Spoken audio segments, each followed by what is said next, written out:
the stage to address the school. Ladies and gentlemen, boys and girls, there are boys in the audience, Sarah Brook.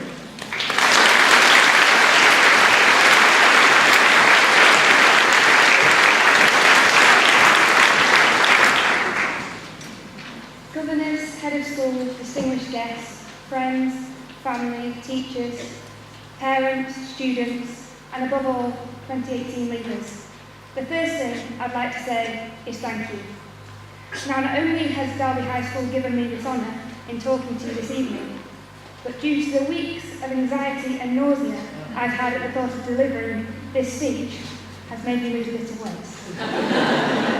Delivering a talk at speech day is a huge responsibility, or so I thought, until I cast my mind back to my own speech day 10 years ago. And on reflecting upon this, it helped me write the speech tonight, because unfortunately, I can't even remember who the person was who spoke to me, let alone a single word they said. This liberating discovery enables me to proceed without any fear that I may unintentionally influence you on what career path you may or may not choose to take. The bar is low. So you see, in years to come, if you can at least take one thing away from today, even if it's just the sparkle girl with the bad jokes, I've come out ahead of my own guest of honour speaker. Achievable goals. The first step to self-improvement. Actually, I've racked my brains and my mind for what I should speak to you about this evening. I've asked myself, what would I have liked to have known at my own speech day? And I've come up with two answers. On this amazing evening, in this setting, we're gathered together to celebrate your success at Derby High School. I have decided to talk to you about failure. Yes, failure. Having the confidence and ambition to put yourself in a situation where even hard work and determination could end up in failing. And the second thing, resilience. It is not your exam results, nor the number of awards you've received, that will determine your future. Looking back at my 18-year-old self makes a slightly uncomfortable viewing, and it can be an embarrassing trip down memory lane. My teachers still pinch themselves when they see me today at the transformation I have gone through since leaving school. In fact, if at 18 I'd asked their advice of a speech I was delivering 10 years later on my own experiences, they'd have probably responded, "It's best to lie." I was an average student who got into trouble a few too many times for their liking and my poor parents. I was constantly coming up with ridiculous ideas that lacked thought and consequence. I can confirm that relocating my house mistress's brand new car and cling filming it was not a good idea. It didn't end well. And how hilarious it was at the time, do all you can to resist locking the matron in the freezer room. Again, that didn't end well. But nevertheless, I knew when I left the comfort of school, teachers and my family home, I wanted to be successful. Success meant something completely different to me then than it does now. When I grow up, I want to be famous.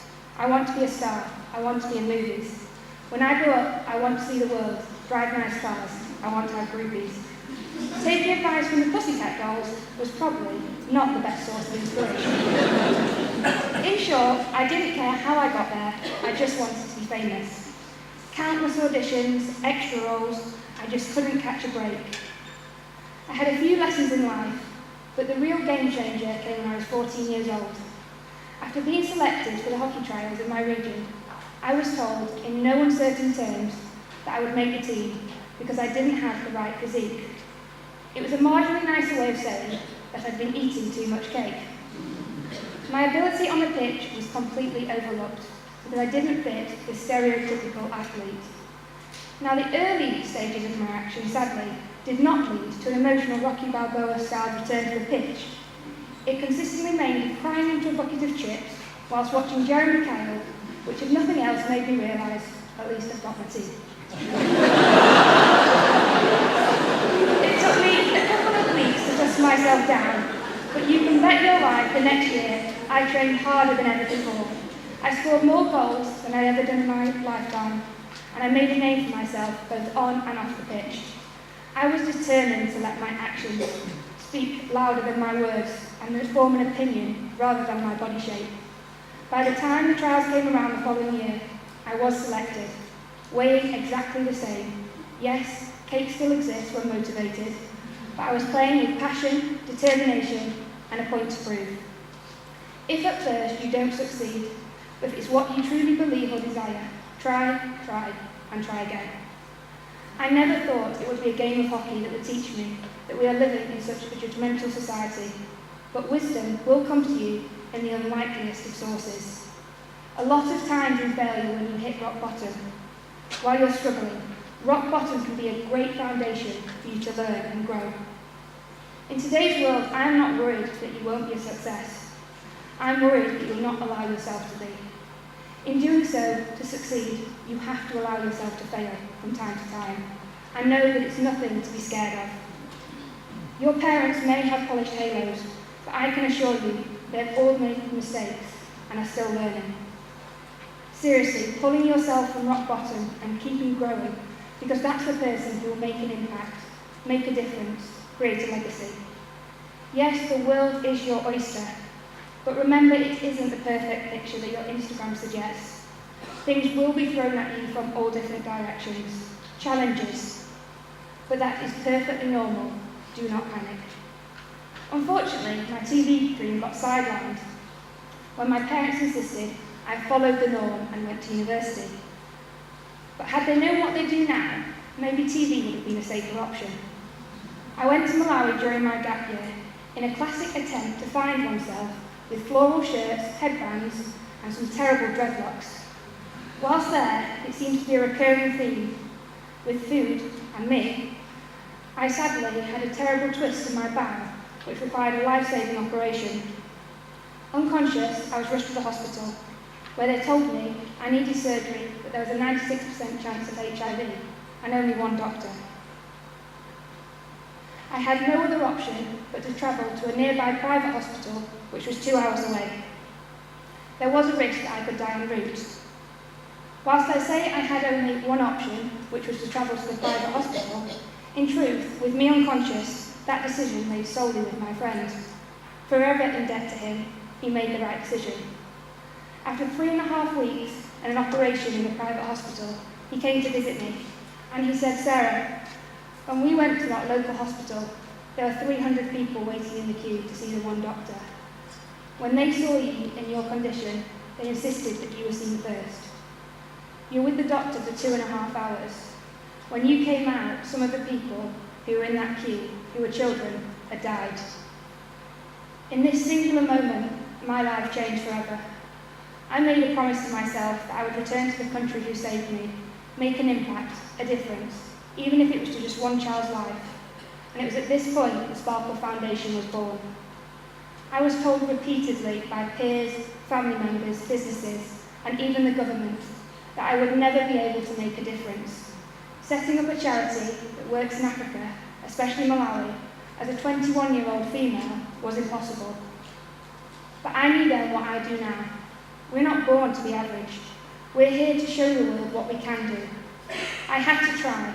Failure was not going to be a deterrent. I'd be lying if I told you it was easy.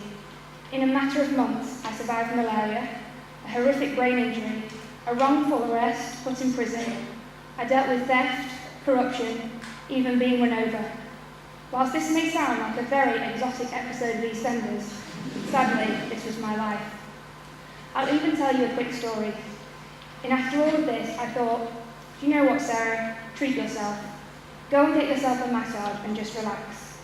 In arriving at a lovely location where I was treated like a princess, I slowly drifted off to the sounds of running water and gentle birdsong with the aroma of almond oil filling the air.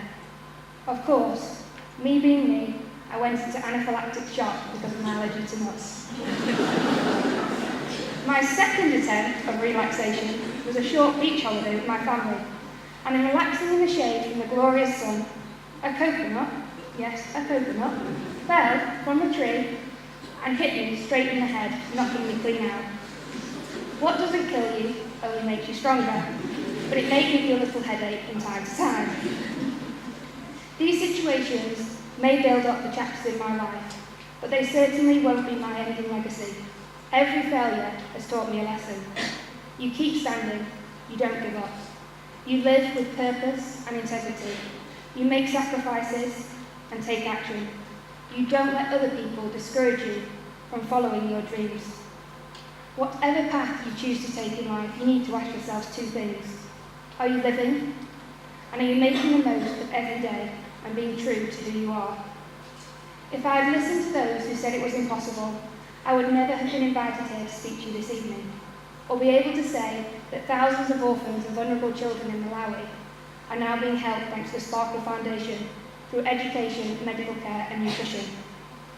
I employ 30 local members of staff, have 5 volunteers donating their time daily, and over 200 volunteers who visited Sparkle in the last 2 years alone.